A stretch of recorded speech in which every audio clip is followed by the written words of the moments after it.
In 2019, James Davenport wrote of his experience playing Sekiro in the Annals of PC Gamer. He had this to say. It's a 4-phase boss fight and I hate it. I know, it was easy for you. Cool. I spent hours on some of Sekiro's bosses. I just don't have the time or impetus to prove I can do the sword thing well again. The blade and I get along just fine. I'm looking for a different kind of payoff from Sekiro at this point. So after spending a few mornings trying to take the Sword Saint, Ishin Ashina down, I figure, fuck it. Let's give that slowdown mod tool a try. What a godsend. I can adjust the speed of the game as I play it. Sekiro should have had this built in, Celeste style. To learn a boss requires throwing yourself at it time and time again, which works eventually. I have patience. I wouldn't have reached the end of the game without it, but to stretch it out like this? Some might say I missed out on the intended catharsis, sidestepping the artist's intent. So what? There's nothing to preserve for the greater good in Sekiro's design. I'll get what I can from it. And I got a lot from Sekiro. You cheated not only the game, but yourself. You didn't grow, you didn't improve, you took a shortcut and gained nothing. You experienced a hollow victory. Nothing was risked and nothing was gained. It's sad that you don't know the difference. I love cheating at video games. There's really no underestimating the value of cheat codes in gaming. I've entered Rosebud into The Sims for 1,000 extra simoleons. I remember the dopamine-driven electricity rolling under my fingertips. A sense of control in a world I had no say in. This is what power feels like.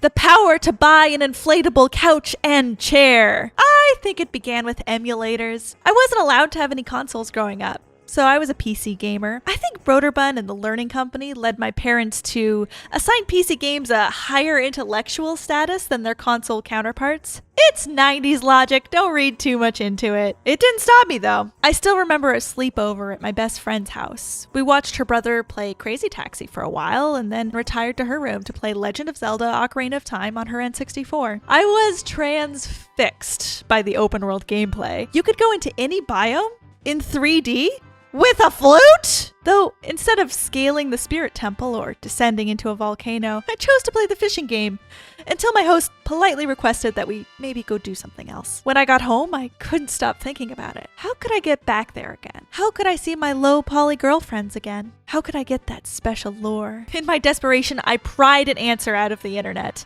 Emulators. Sure, they're legally dubious, but in the age of Napster, using Yahoo to find emulators and ROMs felt as natural as downloading Adam Sandler's They're All Going to Laugh at You, Track 4, The Longest P, posted by user Tyler's Dong 69. And just like that, I was back.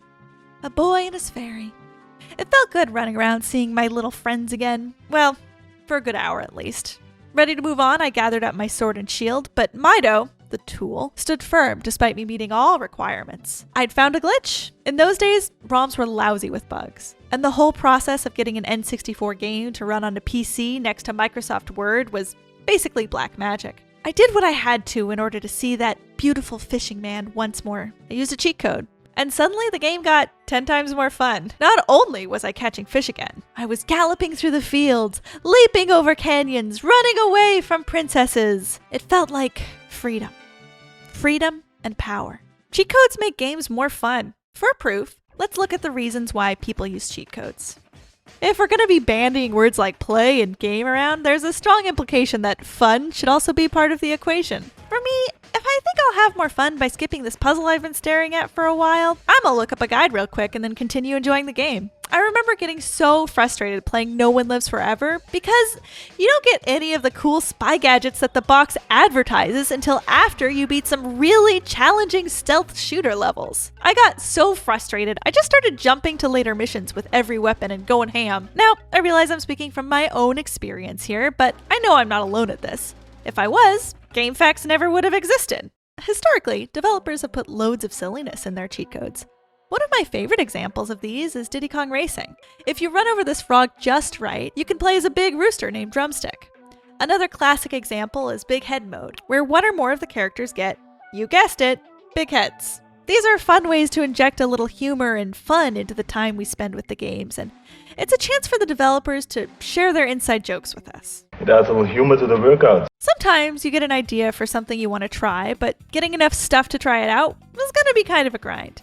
So a quick cheat for more money or infinite ammo or whatever can let you just try the idea out right now. No fuss, no muss. Sims is the ideal playground for doing all kind of horrible experiments on your poor Sims. And somebody's got to fund all the things that you're going to burn down in your house fire. Despite reasons both understandable and unhinged, using a cheat code, mod, guide, whatever, it carries a stigma. We saw that stigma in response to a games journalist writing about Sekiro. The entire article, James seems to be arguing with this imagined straw man, someone who judges him harshly for choosing to use the mod and criticizes him relentlessly. For an uninitiated non-gamer, it reads as needlessly insecure. But it didn't take long after posting the article for the supposed straw man to make themselves a reality, upbraiding them for using a cheat and casting moral judgment on the decision. It's not surprising that this social media kerfuffle about game difficulty centers around Sekiro, a game made by a studio you might have heard of called From Software. From Software is famous for difficult games. Every time they release a game, a whole flood of discourse starts up again about whether the game is too difficult or how it's inaccessible to some players and how they should add an easy mode so it can reach a wider audience of folks. It seems like a reasonable solution to me and nothing new. Easy mode's been around forever, so why are so many people opposed to the idea? From Software's difficulty-forward design philosophy is often compared to how games used to be when they were for real gamers. And these arguments hold water. Despite their modern, beautiful graphics, the games evoke an old-fashioned feeling when you play them. For example, From Software games are very unforgiving. When you die, you'll probably lose a lot of progress. That's just like the arcade era of games. You see, arcade games made money per attempt. You lose, you pop another quarter in, and that's more money for the arcade. So it was in the studio's interest to get you to lose as many times as possible. The dream design would frustrate you in just the right way, so you got determined and then had to win at any cost. However, when home consoles came into play, your attempts were suddenly unlimited. So, a good fiscal quarter was no longer dependent on player loss counts. Another characteristic that older games share with these new From Software games is the minimalist stories and tutorials compared to their contemporaries. Early console games were like this, not as a creative choice like From Software is doing, but more because of technical constraint. Cartridges and consoles didn't have that much memory, and there was a concern that players wouldn't be getting their money's worth if they spent too long on the tutorial or explaining a story. Also, shorter tutorials had the bonus effect of making you figure stuff out by yourself, trial and error. The more different approaches you try, the longer your gameplay experience, making it feel like you got more bang for your buck. Once consoles became sophisticated enough, there was suddenly enough room to explain the game to the player, which made games easier to get into, widening the audience to more people and adding more wallets to the market. The unforgiving, minimalist, trial and error mindset that's characteristic of From Software games echoes a rich history of game design. It gives new life to old ideas, presenting them with beautiful modern graphics and aesthetic sensibilities. These games speak deeply to their audience, who's pleased to see the continuation and growth of a game design philosophy that seemed forgotten. There are those out there who feel that these kinds of game mechanics have fallen out of favor because our attention spans are much shorter than they used to be, and we expect more rewards for less work. I can understand the frustration with the way technology is changing our neurology, but in my opinion, it's a slippery slope argument for yelling at kids for being on the dang phones too much. And that's not new. Back in the 80s and 90s, adults were fretting over decaying cognitive capacity caused by the exact same video games that From Software has its roots in. But many people are worried. Will young video addicts be more violent adults? So I find the moral arguments about the importance of beating difficult games as intended in order to build character to be a little bit old-fashioned. And the reality is, back when games were that difficult, cheat codes were an essential part of developing and publishing video games. The first cheat codes were development tools. If one level had a weird bug, you needed to be able to jump to that spot quickly in order to figure out how to fix it. These very early cheat codes were called peek and poke statements. Peek at a variable and poke at it to change it. This whole process was pretty technical because you're altering specific memory addresses. For example, if in Night Lore, if you wanted player immunity for 1982's ZX Spectrum, you'd have to poke 47196-201. Easy to remember, right? Curious players would experiment with these peek and poke statements, making them the first video game cheaters. Even devs must have decided that these tools were too cumbersome, so they switched to a more familiar series of inputs instead. Because when you're in beta and you're troubleshooting, you'll probably need to use these tools all the time. And you want something easier to remember than a long string of numbers. Once development was done and the game was ready to ship, it often wasn't worth taking these dev tool cheat codes out. You don't want to take them out during the final days of testing because you still might need them. And once you think you have a final gold master of the game, you don't want to open up the code and remove them because that could break the game in some unexpected way. And then it was up to players to find them. Sometimes someone would have a friend or a friend of a friend who worked on the game, and they'd post codes on the early internet for people to try on bulletin board services or instant relay chat. As cheat codes became more commonplace, devs might share cheat codes with reviewers so that they could review the game in a timely manner and better promote the game. In fact, in the 90s, Nintendo's publishing agreement required studios to hand over cheat codes to Nintendo. Those codes would then be sold in a little publication you might have heard of called Nintendo Power. Publishers handed secrets over with review copies so editors could use them to get out of tough spots, provided they followed one stipulation. We'd always have an understanding that they not print the codes in the same issue as they reviewed the game, but to wait 1 or 2 issues later to give the game another cycle in the press. Nintendo Power was an institution for cheaters everywhere, and the relationship between studios, Nintendo, and cheaters was mutualistic. A copy of Nintendo Power at recess made you royalty for a day, as you'd be the source of insider information for whatever kids were playing at the moment. Meanwhile, Nintendo printed money with their magazine, and that was on top of their already impressive game sales. Just 5 months after its first issue, Nintendo Power had a paid subscriber base of about 1.5 million. For reference, PC Gamer, home of Sekiro, has about 20,000 copies that it circulates every issue. Studios also loved Nintendo Power because it provided their games additional exposure, both at release and a few months later when they'd publish cheats for players to explore. For non-Nintendo games, cheat codes were just as popular, if not more so, and iconic cheat codes became staples. Big Head Mode is a classic cosmetic cheat. NBA Jam was the first popular instance of it, and people loved watching these little bobbleheads wobble around the court so much that they gave tons of other characters the Big Head Mode treatment. Spyro, Gears of War, GoldenEye all had Big Head Modes. Speaking of GoldenEye, that game was loaded with cheats, but there was a catch. In order to access them, you had to beat the vanilla game. So, if you think about it, cheats inspired what we now call New Game Plus. God Mode is another widely used cheat for players struggling with difficulty because it gives players invincibility. The first major instance of God Mode was in Doom with its infamous IDDQD cheat. And let's not forget WADs either. Doomheads know that WADs are custom level maps that fans could develop and distribute to each other. But WADs could be more than just level maps. They could include all kinds of player-created cheats, and WADs are widely considered to be essential to the full experience of Doom. Some of them are even famous beyond the Doom community. MyHouse.wad is so much more than a custom map. It's an immersive horror experience. With a rich story, players can uncover it as they go through the map many times, and even read associated files in a secret Google Drive. It's kind of the closest thing we have to a video game adaptation of House of Leaves, which is wild to me. More House of Leaves games, please. Another infamous cheat, even, dare I say it, put politics in video games. In the 90s, Joe Lieberman was a U.S. senator, best known for his crusade against video games. Instead of enriching a child's mind, these games teach a child to enjoy inflicting torture. He felt they were exposing the American youth to violence and depravity. In his Senate hearing on the topic, he had a selection of games he deemed too violent for the youths. And among them was Mortal Kombat. For a lot of you to see, but there's blood splattering every time. Kato wins. Let's be honest with ourselves, it's pretty violent.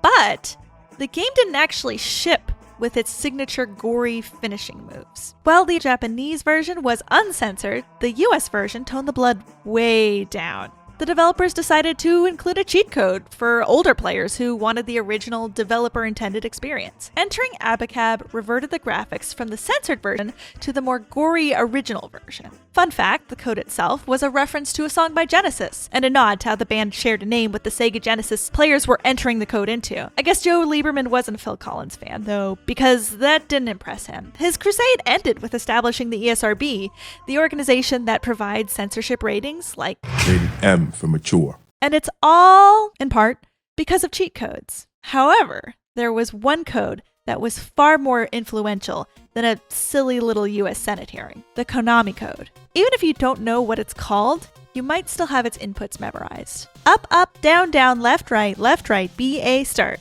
It all started in the 80s, with a game called Gradius. The developer Kazuhisa Hashimoto was porting the game to a new system and not used to its really high level of difficulty. He was one of the first to translate a poke-peek style debugging into a dev tool that was just a easy-to-remember series of inputs, and it was very memorable. So memorable, its adoption quickly spread beyond Konami, and today it can be found in all kinds of places. Most famously Contra, but also Castlevania, Teenage Mutant Ninja Turtles, Kid Dracula, Gradius 2, Dave Mirra Freestyle BMX 2, Silent Hill 3, International Track and Field 2000, Saw 2 Flesh and Blood, Gradius 3, Death Jr. 2 Root of Evil, Dance Dance Revolution, Tokimeki Memorial, Poppin' Twinbee, Code Lyoko, Facebook, Crash Bandicoot 3 Warped, Disney's Aladdin, Dig.com,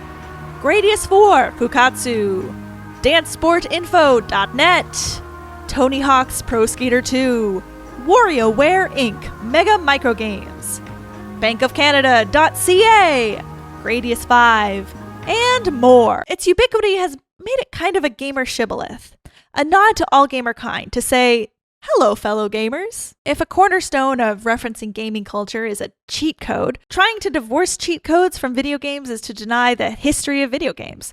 And honestly, I don't think that's what the fetus berries of the world want. Though, we can't deny that cheat codes, in the traditional sense, have fallen out of favor. Into the early 2000s, more homes got faster internet connections. That meant cheat codes became easier to find. A short Yahoo or Alta Vista search would lead you to GameFAQs where you'd find cheats, walkthroughs, and guides. Cheats were no longer only for those in the know. Every passing year, sharing that power overwhelming would grant you immunity in StarCraft won you fewer and fewer fruit gushers. Cheats were losing their insider cachet, and that was just the beginning of the decline of the cheat code. Before home internet was commonplace, ancient gamers had LAN parties in order to play together. Everyone would pack up their actual giant desktop computers, drive it to a friend's house, and hook up to a local network. In person, they could play together with minimal lag, which was huge. Even if you did have internet, it was probably too slow to keep up with Jeremy's horde of Spanish villagers in Age of Empires 2. But when internet connections got fast enough, online play was no longer relegated to sleepover LAN parties. You no longer needed to spend your night in a room with many heat-generating computers and unwashed nerds to play a game with your friends. However, with more folks playing multiplayer, cheating now had real-world impact. It would ruin other people's experiences. Like, you wouldn't cheat at Monopoly, would you? Okay, maybe you would, but you'd feel bad about it, right? Right? Reliable internet connection meant that companies could communicate with players while they were playing the game. And since you'd already bought a game from them, what else would you buy? Microtransactions have been a highly controversial addition to games. No one wants to get an ad while playing, and almost everyone hates the idea of somebody getting an advantage because they're willing to shell out more dough. Games with microtransactions that have made games easier have been accused of being pay to win, and those games often end up feeling kind of soulless. Nowadays, it seems that players and companies have come to a kind of detente on microtransactions. Players won't riot as long as microtransactions are cosmetic. Think Fortnite skins. Goku has a gun now. Why does Goku have a gun now? I'm personally conflicted on their role in games.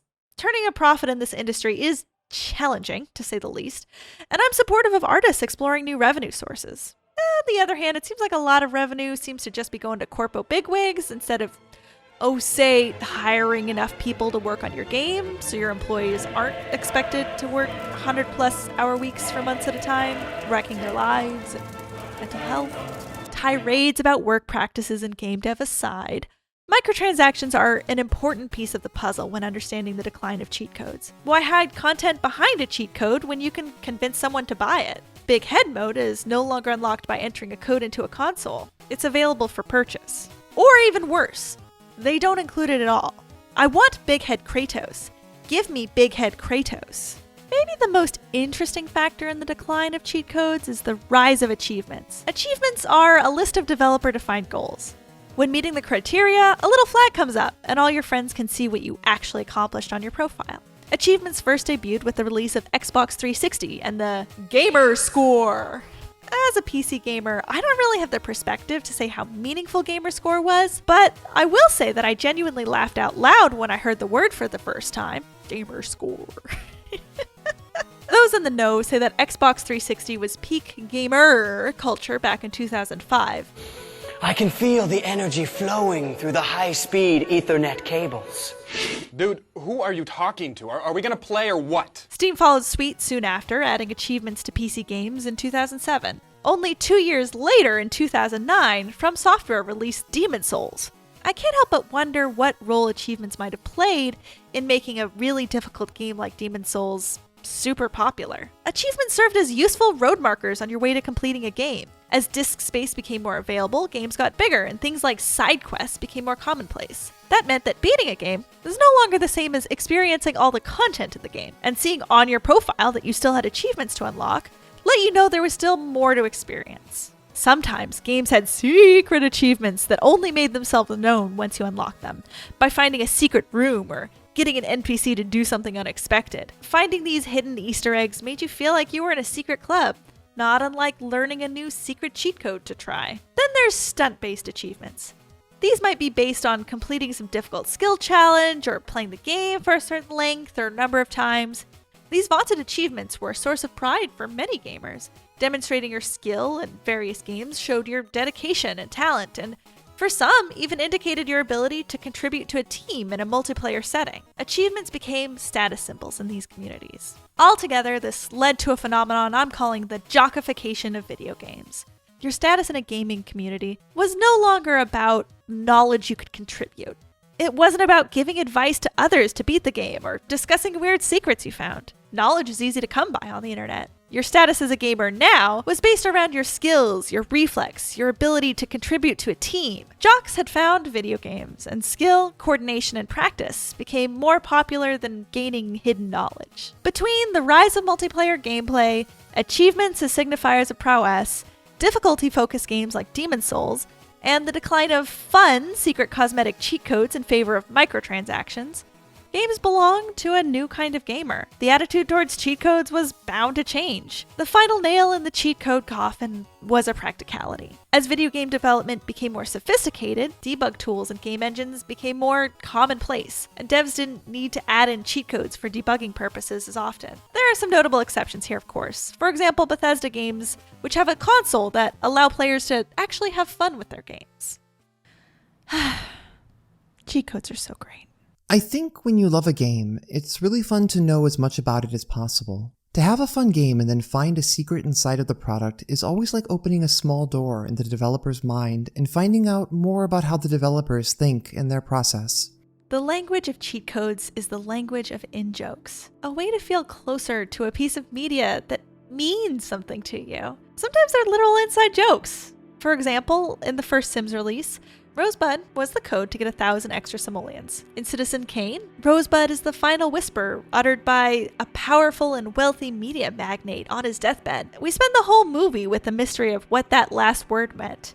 A confession, a failed endeavor, a woman? None of the above. It was the name of a sled he had when he was a boy. The only time when he was truly happy. Money will only buy the facsimile of happiness. It's kind of like if Jeff Bezos' last word were Atari.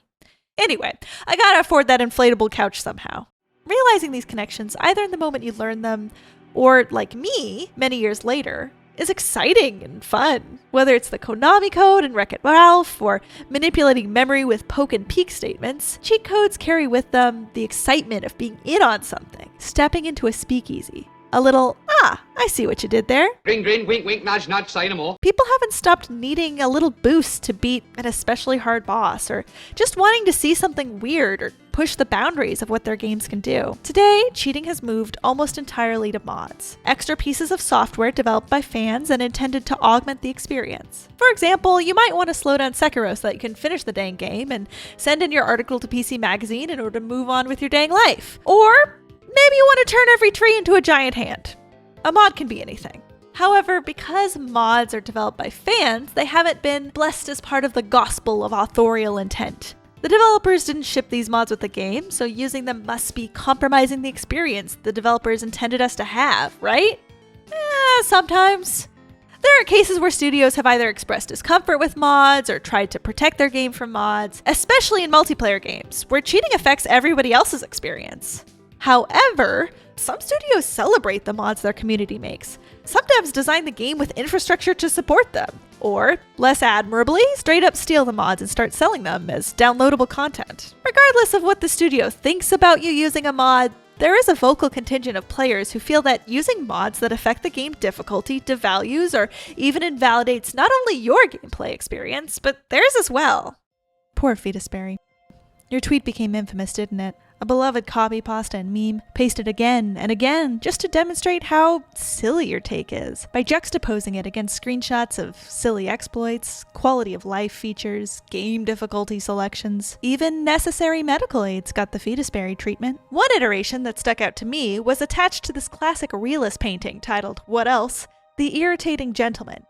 It captures the emotional experience of encountering this tweet for the first time.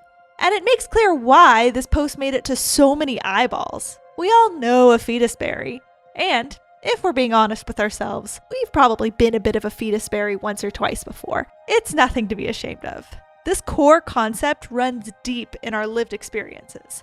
You either do hard work and win, or you don't, and you lose. We even believe this ethos can be scientifically proven. The Marshmallow test was a study of self-control and delayed gratification conducted at Stanford in the 1970s. It goes like this. I put a marshmallow in front of you, and I tell you, okay, I'm gonna leave the room, and you're welcome to eat the marshmallow. Don't eat it yet! I'm coming back in 15 minutes with another marshmallow. If this first marshmallow is still here, you're getting 2 marshmallows. But if it's not, that's all the marshmallows you get. Did I mention in this scenario that you're 4 years old and you love marshmallows more than anything in the world? The results group subjects into 2 categories. The self-control Zen masters who got 2 marshmallows and the self-gratifying little gremlins who only got 1. The researchers then performed follow-up studies on these subjects throughout their young adult lives. They found that our Zen masters got better SAT scores, had lower BMIs, had more successful careers, and on when compared to our little gremlins. This led researchers to conclude, our relationship to self-control is defined early and is transferable between skills. Waiting for a marshmallow is not so different from a night spent studying instead of watching TV. Since I'm just a humble YouTuber, I thought it'd be good to get some professional perspectives on this classic study. So I'm Dr. Elizabeth Kilmer. I am a licensed clinical psychologist, and I also am a qualitative researcher with Take This. My opinions today do not represent Take This, but that is a place that you can find me. And I'm Dr. Jared Kilmer. I'm also a licensed psychologist. I kind of split my time between running therapeutic role-playing game groups, currently with neurodivergent adolescents and young adults, but previously with veterans experiencing substance use or severe mental illness. And when I'm not doing that, I am engaged as the Director of Counseling Services at a clinic at Game to Grow. And just seeing a wide variety of clients. Some just young gamers, some in the game industry, some completely unassociated. I asked Jared and Elizabeth what they thought of the Marshmallow test here in the Go-Go 2020s. The Marshmallow test is a really great example of how important it is to understand context and to understand individual and societal variables that may be really, really important to an individual. When we think about some of these social psychology studies, it's really important to do stuff like this and to understand it, but also to report on it responsibly and to do some of the follow-up research to understand, when we are following someone over a lifespan, are we also looking at some of the other variables like socioeconomic status, how much education their parents had, any kind of chronic illness or large stressors in the family, anything related to the ACEs study. Mm-hmm. Are we paying attention to those pieces as well? Would you believe modern research has cast doubt on the findings of the Marshmallow study? I don't want to complain too much about the original Marshmallow test study because we had less insight as community and as in a group of scientists around the importance and impact of all of these extra variables Elizabeth has mentioned.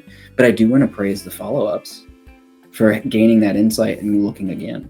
Factors like culture, ethnicity, race, parental educational, household income have all been found to bias results. I do think that the marshmallow test is part of this larger societal and cultural piece, especially in the US, that basically says that if you have willpower, you can do anything. And I think that that is a problematic and false narrative, but it is a narrative that really supports the systems of oppression that we have in the United States right now. And so it's a convenient narrative. It's a narrative that is really straightforward, right? If you just try harder, you too can succeed. If you have enough grit, if you have enough willpower, nothing can stop you. That is a great tagline that sells tons of books.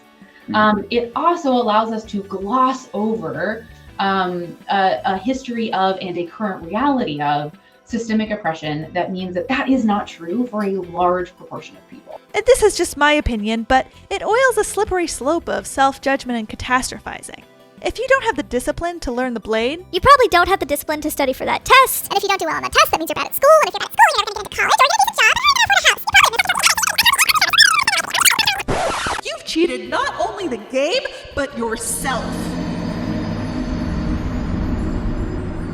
The concepts of grit and willpower the original Marshmallow study focuses on can be seen in parenting advice and educational policy, not only in the US, but internationally. I can work so hard and get so good at basketball, and I am still going to be 5'5".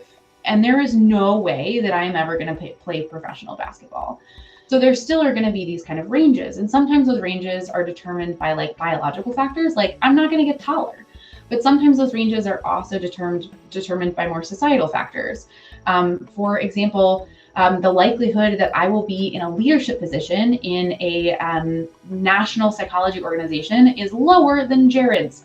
Even though we might be just as competent, we both have the same degree from the same school, but he's male. The idea that there's two types of people in the world, those with work ethic and self-control and those without, goes back way further than the 60s and 70s. It's not so different than Aesop's fable of the ant and the grasshopper. That's the one about the diligent ant that prepares for winter while his lazy grasshopper friend plays with the fiddle all day. Once winter comes, the grasshopper has nothing and has to ask his ant friend for help. The ant says no, and that seems pretty harsh to me because it seems like you could get some pretty cool fiddle performances out of this whole deal, but okay, sorry, I got sidetracked there. The point is, the Marshmallow test provided a patina of scientific legitimacy to judgments we already had about people who struggle with impulse control. That makes a lot of sense to me, because you know what? I think of myself as a successful and hardworking person, but when I look into my own heart and I ask myself the tough question posed by the Marshmallow study, the truth is, I'd eat that marshmallow. I'd eat it so fast it'd make your head spin. I've only recently gotten to a place in my life where I can admit in public that I'd eat the marshmallow, and similarly, I've spent most of my life a little ashamed of cheating at video games, especially when I cheated because the game was too hard for me.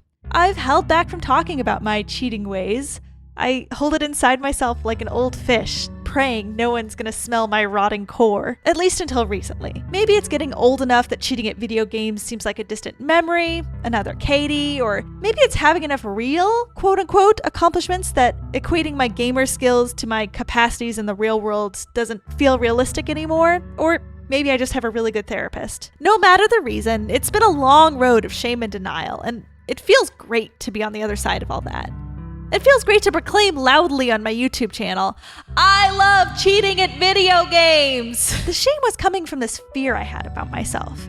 A fear that I'm lazy or undisciplined, and a fear that any success I found is just dumb luck, and I don't work hard enough to deserve it. So, in a way, the fetus berry was inside me all along. An inner fetus berry. No, I don't like how it sounds either, but an ugly idea does need an ugly metaphor. Maybe you too have an inner fetus berry. Andrew Hill and Thomas Curran in 2016 found that young people today feel more pressure than ever to be perfect. And this pressure is associated with increased rates of anxiety and depression. So that's the moral, right? We all just need to kick our inner fetus berry to the curb and start living our best lives. It's not like one day I realized, gosh, I'm being really hard on myself, and now I'm self-possessed and confident 100% of the time. I mean, if that were true, I'm not sure I'd need to pretend to be an anime girl on the internet. I still have bad days. I mean, heck, I had bad days writing this essay, And not even for a good reason. You see, I got one of those stupid phones that doesn't have a headphone jack, so I invested in a pair of really nice Bluetooth headphones. And that was a big deal because I have a terrible history losing headphones. And having 2 separate earbuds detached from anything was like obviously tempting fate. So one day while I was getting ready to go to the gym, I of course couldn't find them. And I looked everywhere. And I mean, faced with this one barrier, I just kind of broke down in the gym parking lot because I was so mad at myself. I couldn't stop thinking, what's the point of taking care of my body at the gym when I can't keep track of a single pair of earphones? What I was feeling was shame, not unlike the shame I felt using cheat codes. That same catastrophizing spiral. If I can't do this one thing, how can I do the slightly more important thing, let alone all the very important things I need to do, like remember to pay my rent? The really frustrating thing is, I know why I lose headphones all the time. I've actually always lost things. Keys, my phone. Shout out to the guy who found my wallet in the Copenhagen airport and then mailed it back to me in the States. There's some good souls in the world. Back then, almost every time I lost something, I'd panic or break down or whatever, without fail, until, and an extra cookie for you if you know where this is going, I got diagnosed with ADHD. Suddenly it all made sense. Every single thought that pops into my brain is screaming for immediate attention. My brain is always telling me there's something more important to do than put my keys down in a sensible spot. The diagnosis was such a relief. It wasn't a character flaw, it's just a quirk of my neurology. It enabled me to accept myself for who I am, and to start thinking constructively about how to handle losing something, and start to create systems that worked for me instead of failing to use other people's systems and then beating myself up over it because I think I'm broken, which it turns out I'm not. Well, most days I can do that. I forget sometimes. And then when I lose something, I'm back to catastrophizing. Self-acceptance is a practice. It's not something you figure out once and you're done. It's like a garden you have to keep tending. And even then, despite your best efforts, a hurricane comes through and the whole thing's a big soggy mess. You know how that night in the gym parking lot ended? We ordered pizza. And you know what I did the next day? I went back to the gym. It's such a small thing, but I'm so proud I didn't let that one bad day break my habit. The hurricane came, and the next day I got out there and I went back to gardening. When we ordered pizza, it felt like I was downloading the Sekiro mod, and it felt pretty bad at the time. I think when I was a kid, my impulse to cheat was coming from a similar place of despair and anxiety. My childhood wasn't Dickensian, but I definitely put a lot of pressure on myself to be perfect, and it wasn't healthy. I would study so hard for a test, get a B, feel useless, and then open up a video game to blow off steam. Then I'd end up failing a mission too many times and feel more useless, and then I'd end up entering a cheat code and have a fine night. But in the back of my mind, there would be this inner fetus Barry, telling me that I was an even bigger failure now. Nothing was ventured, nothing was gained. If it's not obvious, this is absolutely not an invitation to go bother Fetus Barry. He's just a guy living his life, and honestly, I really empathize with him. I'm so angry that society perpetuates this idea of constant hard work being some sort of moral imperative, and I'm frustrated to see it in response to a dude just trying to finish a game, but I'm also mad at myself for internalizing these same ideas. So I bring this 2019 meme up not to point and laugh at how wrong it is, but to recognize it exists, where it comes from, and hold it with compassion, because there is no self-acceptance without admitting who I am. A little cheater. The cheats meant that there was an official game which was hard and punishing, but there was one that we could also choose to engage with, a much more playful version of the game, with unlimited weapons, walking through walls, and so on. It made the game more like a playground. Earlier, I talked about the jockification of video games, how skill and reflexes in an arena became more valuable than knowledge and secret finding in a dungeon. Jockification has, at times, made gamers more judgmental and, frankly, toxic. However, if I proclaim this phenomena to be all bad, I'd be misrepresenting the truth. Jocks, after all, have some good qualities, like determination and hard work, and hard games like From Software's Elden Ring can be designed to encourage these traits. Doctors Elizabeth and Jared Kilmer have been researching how hard games can foster a growth mindset. Growth mindset is this idea that our abilities and skills are not fixed. It's not that I am just inherently good at math, or I'm inherently good at sports, or I'm inherently good at first-person shooters. It's that I know that if I try and I get feedback and I continue to practice over time, I have the capacity to grow and get better at something. Whereas opposed to fixed mindset is I'm good at math, I'm bad at math, I'm good at first-person shooters, I'm bad at first-person shooters.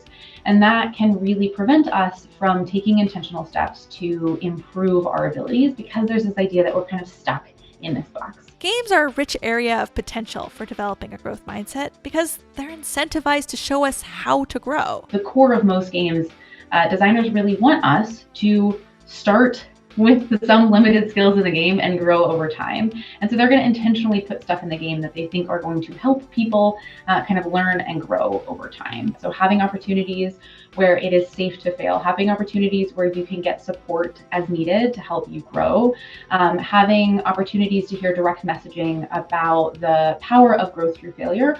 All of these things exist in a lot of our favorite games, especially with some educational focused games.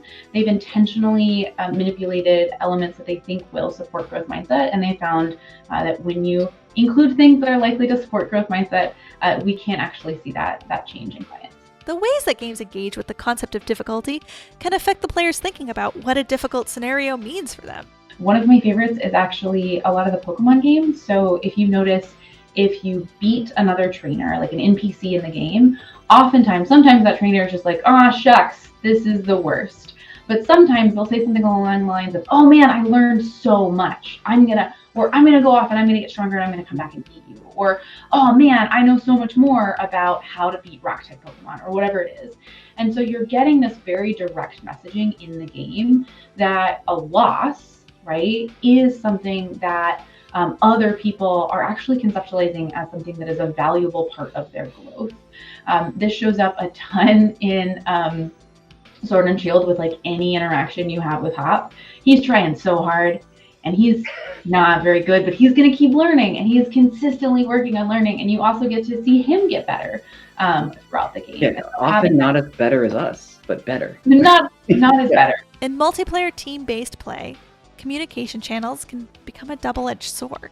Even if a game has low consequences for failure, you get dumped back into a waiting room after you lose or whatever. If the people I'm playing with are telling me that I suck and I shouldn't get to play anymore, that's a higher consequence for failure, for sure. If I get booted from a team because I'm not performing at a high enough level, then that's also going to be a higher consequence. And so there are many games, especially multiplayer games, that the community can play a really big role in how much someone feels like they have the ability to grow and change. A game that's designed with good support systems can lead to a positive growth mindset building experience.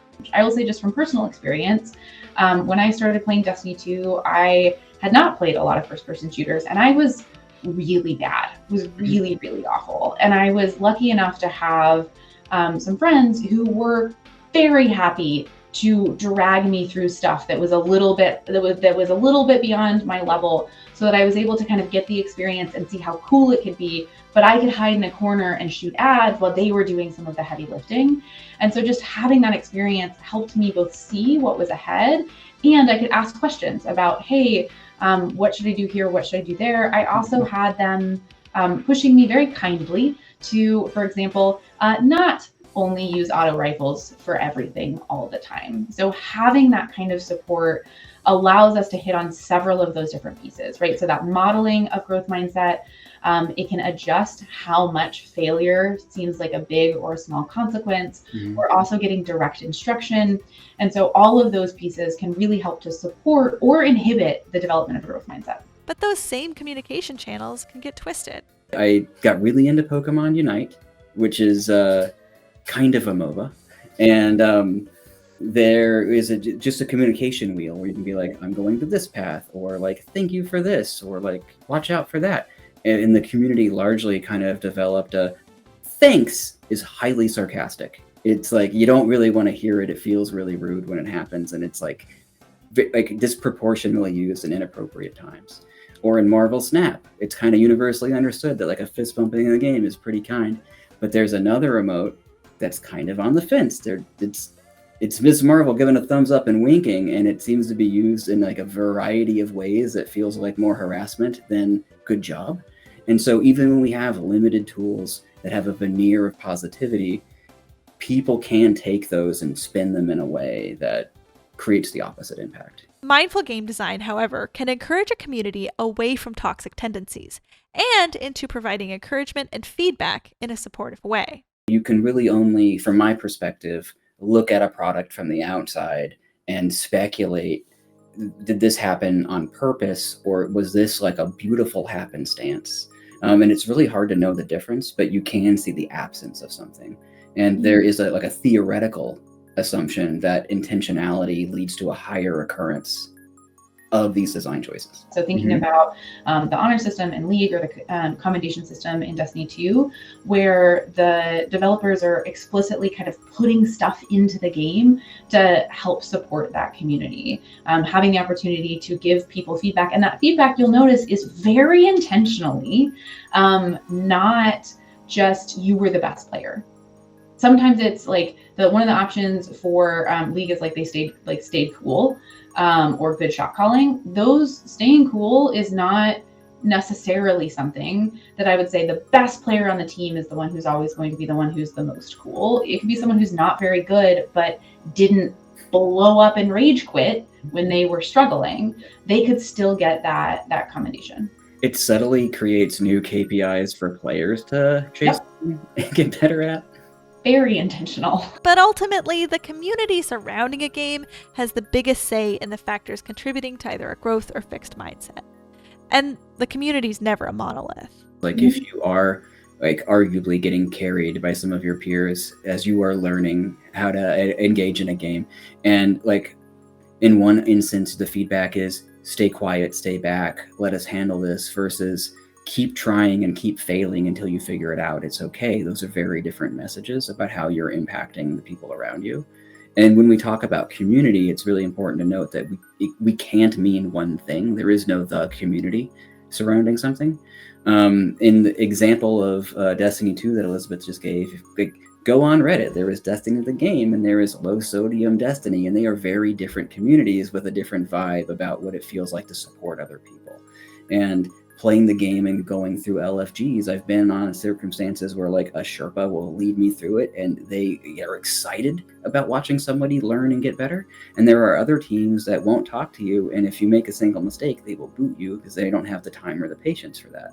And I'm not even really here to judge them for that. It's just, it's a very different experience. Multiplayer games, difficult games. These games require us to make many attempts, to strive, to improve, to measure and care about our own progress. Gameplay that makes us focus on teamwork or study tactics can be a huge positive force in somebody's life, assuming the community is one you feel safe in. So, the jockification of video games isn't necessarily a bad thing. It's just a thing that has good and bad aspects, like anything else. So if that's true of the games that rely on difficulty to generate fun, what can we say about more creative freeform gameplay, like Minecraft? We do know that Minecraft is basically in a lot of ways, not only, but in a lot of ways is digital Legos. And we know that kind of having those opportunities for building and creating can be a really great way to help support creativity. And you've got really low consequences for failure. You've got lots and lots of things to explore. You have some kind of options of things that you can take advantage of and try to create.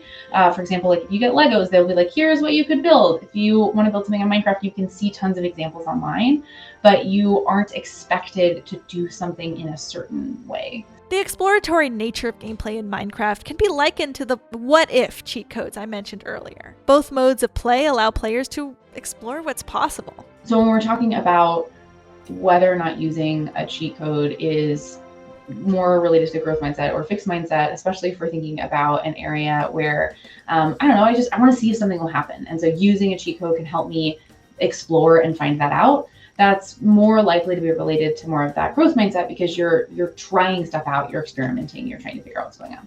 Difficulty adjusting cheat codes also have a place in the pantheon of modes of play as well. They have the capacity to make gameplay more accessible. Single player cheating is, in my mind, strongly linked to accessibility issues. If it is going to change the way a person engages with an experience and they have the opportunity to opt in or out, and they're opting in because it's enhancing their experience, it sounds like a net positive. When I think of cheat codes, I think all the way back to my game Genie on the NES and how that was a very personal experience, and it helped me engage at a deeper level than I could have otherwise at that time in my life. And so, like, defining what a cheat code is, and is it like intentional by the developers, or did a third party come in and do this? Is it something that is adjusting a solo play to change, probably in a positive manner, a gameplay experience, or is this done in a multiplayer competitive experience where it destroys equality between like experiences? Whereas when you're talking about how, like, especially for individual games, like known dev codes or cheeses, feels like it's not the same as, but it feels like it's a little bit more like accessibility features that where you as a player get to choose at what level, what kinds of supports you'd like, or getting to choose the difficulty of a game. Yeah. Is God mode in Hades cheating?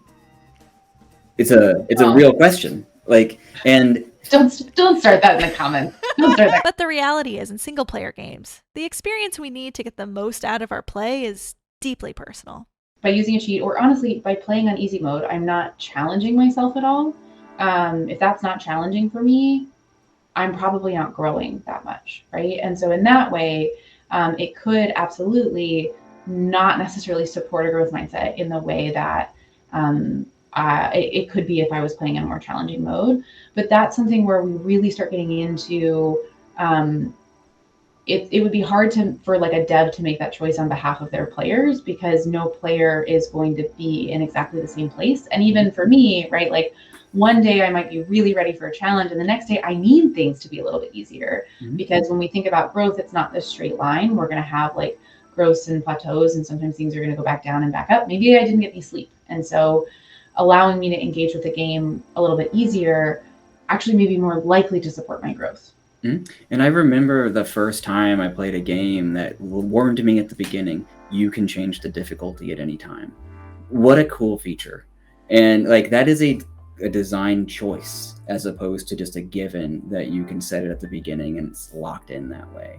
And like Elizabeth said, from day to day, our ability to tolerate challenge and engage with challenge might shift over time, and we need to let that difficulty ebb and flow. Or if I really love a video game and I want to keep playing it, but I've seen the whole story and I've mastered this difficulty, if there is not a way for me to make the game easier or harder, I'm going to lose interest faster. The coolest thing about cheating is that it turns a single game into many games. There's the vanilla experience, there's a more creative experience, and Jared even brought up another really important application of cheat codes I hadn't even considered. And because cheats don't always make things easier, and I think so far that's been the given in this conversation, but they can also make things more challenging, and that's going to increase engagement for some players. My favorite example of cheating to make a game harder is speedrunning. In a lot of ways, speedrunning represents the marriage of these two play styles. Both kinds of play are required for a community that is committed to finishing any given game as quickly as possible. There are folks who do the actual speedrunning, sit down and finish the game as quickly as possible, using their skill, and there are folks who endlessly explore the edges of the game with mods and cheats to find new glitches, skips, and exploits that speedrunners can use to finish the game even faster, beyond what cheats give us. I believe they also give the developer a voice that they might not otherwise have in the game. The cheats they choose to include give us a window into their personality, their sense of humor.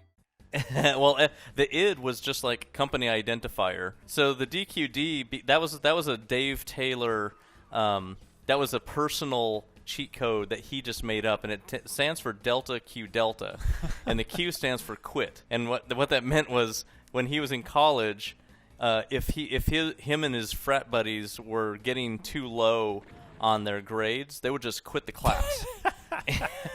And so they did this many times and just created this, imaginary fraternity called, Delta Q Delta. Cheating helps us interact more intimately with a piece of media that we already love. It allows us a small peek into the heads of the artists and the developers who created it. And for me, that's kind of magic. Cheaters never win. Not like you win a competitive first-person shooter. But they never lose either. Because in the right single-player circumstances, they're probably getting exactly what they need from the game.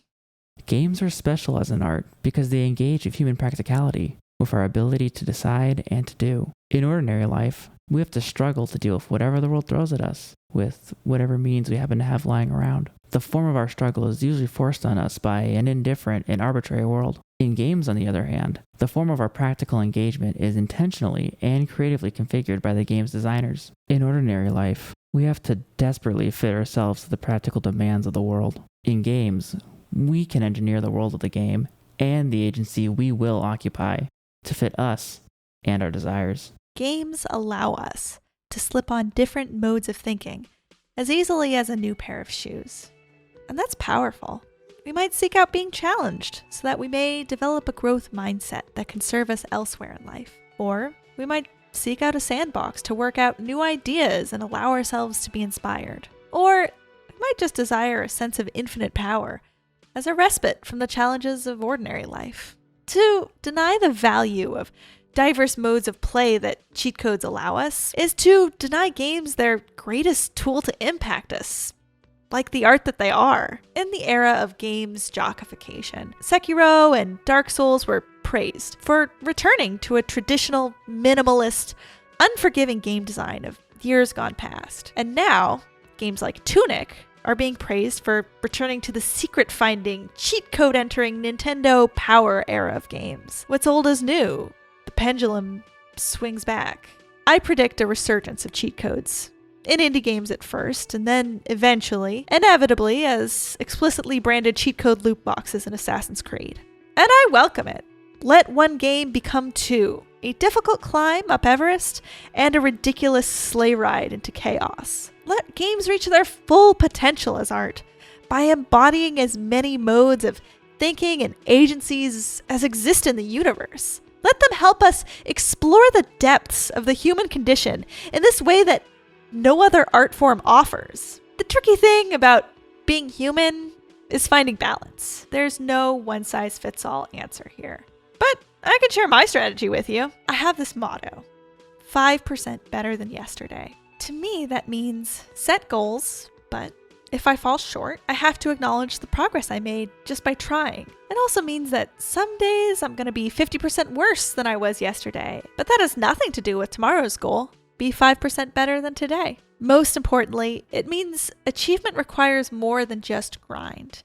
It demands time spent exploring, ideating, and just being silly. That, for me, is what balance means. If that doesn't resonate with you, that's completely valid. We're all on our own journey to find balance, and it looks different for everyone. Thanks for hearing me out. I hope that part about the history of cheat codes was interesting. And for everyone, I wish you luck on your own journey, because it's hard out there. And please consider subscribing. Thank you. Thank you so much to the wonderful humans who contributed their voices to the quotes in this piece. They're all extremely talented content creators in their own right and make a wide variety of types of content for you to check out. And a huge thank you to Doctors Elizabeth and Jared Kilmer. If you're interested in hearing more from them, I posted the full version of our interview, which covers a lot more stuff. And we recently published a book with Routledge called Therapeutically Applied Role-Playing Games, where we talk a fair amount about growth mindset in that as well. If you want to hear me talk about extremism and building resilient communities, I'm doing a talk at Games for Change in July. Oh, and I have just one extra note for the folks at Nintendo. That whole story about emulators and ROMs and stuff, it's a total fabrication. Now